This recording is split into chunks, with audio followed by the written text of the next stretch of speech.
चीज़ों के गिरने के नियम होते हैं, मनुष्यों के गिरने के कोई नियम नहीं होते। नमस्कार, मैं दीपक शाक्या। ये पंक्तियाँ श्री नरेश सक्सेना द्वारा रचित हैं।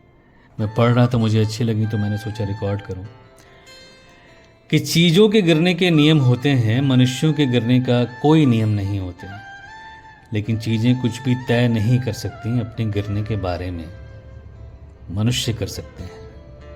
बचपन से ऐसी नसीहतें मिलती रहीं कि गिरना हो तो घर में गिरो, बाहर मत गिरो। यानी चिट्ठी में गिरो, लिफाफे में बचे रहो। यानी आंखों में गिरो, चश्मे में बचे रहो। यही सोचकर गिरा भीतर कि औसत कद का मैं 5.5 फीट से ज़्यादा क्या गिरूंगा। लेकिन कितनी ऊंचाई थी उस कद में कि गिरना मेरा खत्म ही नहीं हो रहा है। कि चीज़ों के गिरने के नियम मनुष्यों के गिरने पे लागू हो गए हैं और लोग, हर कद और हर वजन के लोग, यानी हम लोग और तुम लोग एक साथ एक गति से एक ही दिशा में गिरते हुए नजर आ रहे हैं। इसलिए कहता हूँ कि गौर से देखो अपने चारों तरफ चीज़ों का गिरना और गिरो। गिरो जैसे गिरती हैं बर्फ़ ऊंची चोटियों पर, जहाँ से फूटती हैं मीठे पानी की नदियाँ।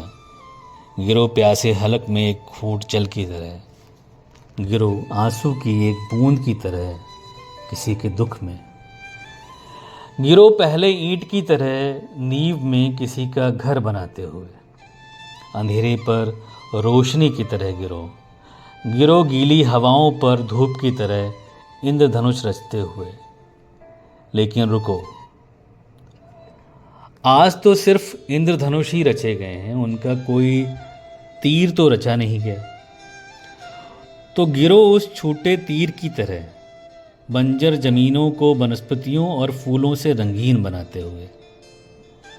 गिर गए बाल, दांत गिर गए, गिर गई नज़र, और अब स्मृतियों के खोखल से गिरते चले जा रहे हैं नाम, तारीखें, शहर और चेहरे। और रक्तचाप गिर रहा है, देह का तापमान गिर रहा है, गिर रही है खून में मिकदार हीमोग्लोबिन की। खड़े क्या हो बिजूके से नरेश, मैं कहता हूँ अपने आप से, इससे पहले कि गिर जाए समूचा वजूद तुम्हारा एक बारगी।